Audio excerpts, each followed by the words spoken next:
అలానే మిస్సెస్‌లో తిరుమలకి ఒక్కసారైనా వైకుంఠ ద్వార దర్శనం చేసుకోవాలని చెప్పేసి అనుకుంటూ ఉంటారు. కానీ లక్కీ డీప్‌లో అదృష్టాన్ని పరీక్షించుకున్న వాళ్ళు చాలామంది ఉన్నారు. కరెక్ట్‌గా ఇవాళ మధ్యాహ్నం లక్కీ డీప్ తీశారు. చాలామంది మిస్ అయ్యారు. దాదాపు 25 లక్షల మంది లక్కీ డీప్‌లో పార్టిసిపేట్ చేస్తే కేవలం 1,70,000 మందికి మాత్రం ఓకే అయింది. ఓకే అయినటువంటి వాళ్ళు మాత్రం హ్యాపీ, అదృష్టవంతులు. ఎందుకంటే ఆ రోజున శ్రీవారిని వైకుంఠ ఏకాదశి రోజున ఆయన్ని చూసి తరించవచ్చు. కానీ లక్కీ డీప్‌లో రానటువంటి వాళ్ళ పరిస్థితి ఏంటి? వాళ్ళకి మళ్ళీ ఛాన్స్ ఉన్నాయంటే ఉంది. మళ్ళీ ఛాన్స్ ఉంది. ఎలా ట్రై చేసుకోవచ్చు అనే దాని మీద కూడా నేను వివరణ ఇచ్చేటువంటి ప్రయత్నం చేస్తాను.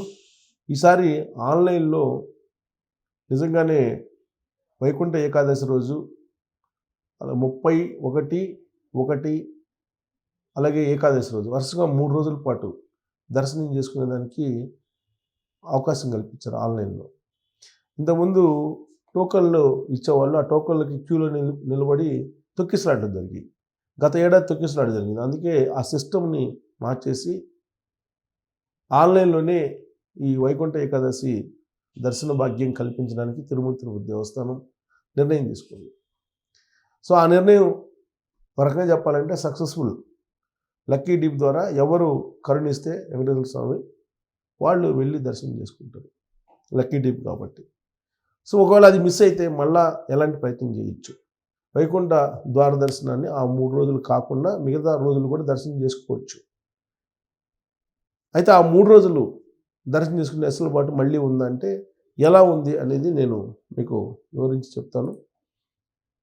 ఎందుకంటే ఆ రోజు వైకుంఠ ఏకాదశి రోజున ఇక్కడ చూడండి, వైకుంఠ ఏకాదశి వేళ దేవాలయాలకు వెళ్ళడం చాలా మంది చేస్తారు. అలాంటి విశిష్ట రోజున తిరుమల శ్రీవారి వైకుంఠ ద్వార దర్శనం చేసుకోవాలని ఎవరికి మాత్రం ఉండదు. కానీ రద్దీ తీవ్రంగా ఉండడంతో అందరికీ స్వామి దర్శనం సాధ్యం కాదు. ఈసారి రద్దీని నియంత్రించేందుకు వీలుగా ఈ నెల 27న రిజిస్ట్రేషన్ మొదలుపెట్టారు. డిసెంబర్ 1న సాయంత్రం 5 గంటల వేళలో ముగించారు. నిన్న. ఇందుకోసం భారీ ఎత్తున భక్తులు తమ పేర్లను నమోదు చేసుకున్నారు. మొత్తం 9.55 లక్షల రిజిస్ట్రేషన్ల ద్వారా 24.5 మంది భక్తులు వివరాలను సమర్పించింది. మొత్తం సుమారుగా 9.5 లక్షల మంది చేసుకుంటే దాంట్లో 24 లక్షల మంది ఉన్నారు భక్తులు. వైకుంఠ ద్వార దర్శన కోసం తమ లక్ కోసం ఎదురు చూస్తున్నారు. వీరిలో కొంతమంది దర్శన అవకాశాన్ని సొంతం చేసుకుంటారన్న విషయానికి సంబంధించిన వివరాలని ఈరోజు మంగళవారం 2 గంటలకు టీటీడీ విడుదల చేసింది. లక్కీ డీప్లో ఎలక్ట్రానిక్ పద్ధతిలో ఎంపికైన భక్తుల వివరాలని సెల్ ఫోన్కు మెసేజ్ రూపంలో పంపుతారు. అందులోని లింక్ ఓపెన్ చేసుకొని ఉచిత టోకెన్లు భక్తులు డౌన్లోడ్ చేసుకునే వీలుంది. అయితే ఈ లక్కీ డీప్లో ఎంపిక కాని వారి పరిస్థితి ఏంటి? ఇది ఇంపార్టెంట్. కొత్తగా దర్శనం చేసుకోవాలన్న ఉత్సాహం ఉంటే మరో అవకాశం లేదా అన్న సందేహాలు రావచ్చు. దానికో మార్గం ఉంది. ఈ నెల 5వ తారీఖున ఆన్లైన్ ద్వారా ₹300 ప్రత్యేక దర్శనాలు ఓపెన్ చేయబోతున్నారు. శ్రీవాణి దర్శన టికెట్ల కోటాను విడుదల చేయనున్నారు. సో శ్రీవాణి ₹300 టోకెన్లను ఈ నెల 5న విడుదల చేయబోతున్నారు. టీటీడీ యాప్ ద్వారా, వెబ్సైట్ ద్వారా నమోదు చేసుకునే వీలుంది. డిసెంబర్ 30న 57,000 మందికి, డిసెంబర్ 31న 64,000 మందికి, జనవరి 1వ తారీఖున 55,000 టోకెన్లను అందుబాటులో ఉండనున్నాయి. టోకెన్లు ఇస్తారనమాట. సో ఇది ఆన్లైన్ ద్వారా శ్రీవాణి ఇటు బుక్ చేసుకోవచ్చు. అలాగే వెబ్సైట్ ద్వారా నమోదు చేసుకోవచ్చు. డిసెంబర్ 30, 31, జనవరి 1 టోకన్లను అందుబాటులోకి ఉన్నాయి. మిగిలిన 7 రోజులు ఎలాంటి టోకన్లు లేని భక్తులను నేరుగా అనుమతిస్తారు. ఇవి కాకుండా 300 చొప్పున ప్రత్యేక దర్శనాల కోసం 15,000, 1000 టికెట్లు శ్రీవాణి దర్శన టికెట్ల కోటా విడుదల చేయనున్నాయి. దీనికి సంబంధించిన కోటాను డిసెంబర్ 5న ఆన్లైన్లో విడుదల చేయనున్నారు. ఇంకెందుకు ఆలస్యం, అవకాశాన్ని మిస్ చేసుకోకూడదు. ఇది 5వ తారీఖున మీకు ఆన్లైన్లో మళ్ళా ఒక అవకాశం రాబోతుంది. ఒకవేళ ఈ రోజు లక్కీ డీప్ మీరు మిస్ అయితే కనుక 5వ తారీఖున ఆన్లైన్లో ₹300 శ్రీవాణి ఈ రెండు బుక్ చేసుకుంటే కనుక మీరు 31వ తారీఖున జనవరి 1వ తారీఖున మీకు ఏ డేట్న ఆ 3 రోజులు దొరికితే ఆ 3 రోజుల్లో ఏదో ఒక రోజు వెళ్ళి మీరు దర్శనం చేసుకోవచ్చు. సో ఇది ఒక వెసులుబాటు లక్కీ డీప్లో రానటువంటి వాళ్ళకి. లక్కీ డీప్లో వచ్చినటువంటి వాళ్ళు అదృష్టవంతులు. సో తిరుమల తిరుపతి దేవస్థానం వైకుంఠ ఏకాదశి రోజున ఉత్తర ద్వార దర్శనం చేసుకుంటే పుణ్యం వస్తుందని చెప్పి విశ్వాసం, భక్తుల విశ్వాసం. అందుకే అనేక మంది విఐపీలు అక్కడికి వెళ్తుంటారు. వైకుంఠ ద్వార దర్శనం ఆ రోజు వైకుంఠ ఏకాదశి రోజున మీరు తిరుమలలో కనుక చూస్తే అంతా కుబేర్లే ఉంటారు.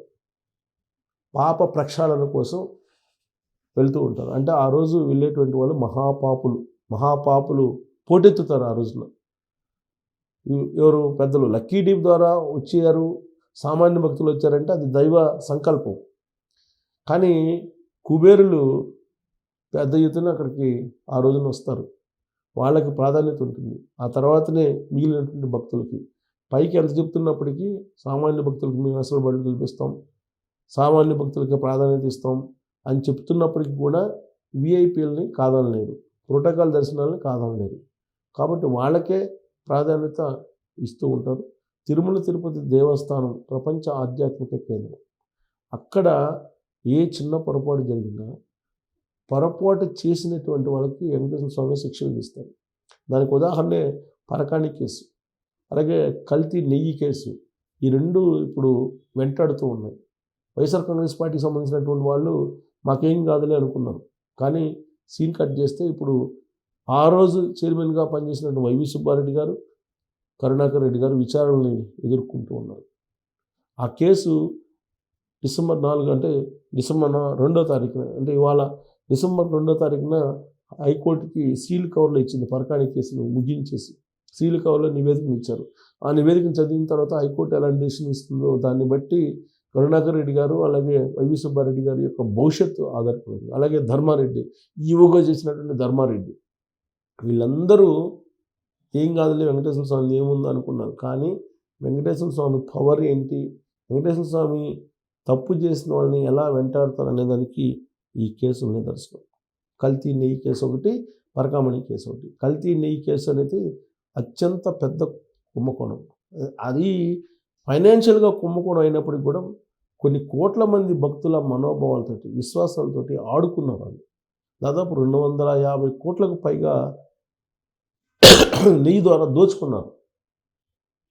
సో అలాంటి వాళ్ళని ఎందుకు వెంకటేశ్వర స్వామి వదిలిపెట్టరు. అందుకే ఇప్పుడు కల్తీ నెయ్యి కేసులో వైవి సుబ్బారెడ్డి విచారణకి హాజరయ్యారు. ఆ కేసు కూడా ఫైనల్కు వస్తూ ఉంది. కానీ కొన్ని కోట్ల మంది భక్తుల విశ్వాసం ఏదైతే ఉందో దాన్ని దెబ్బతీశారు. దాన్ని మనం కొలవలేవు ఎంత నష్టం జరిగింది అనేది. అంత అపారమైనటువంటి నమ్మకం ఉన్నటువంటి వెంకటేశ్వర స్వామి మీద ఉన్నటువంటి నమ్మకం ఈ కల్తీ లడ్లు ఇవ్వడం ద్వారా వాళ్ళ విశ్వాసాల మీద దెబ్బ కొట్టింది ఆ రోజు ఉన్నటువంటి తిరుమల తిరుపతి దేవస్థానం బోర్డు.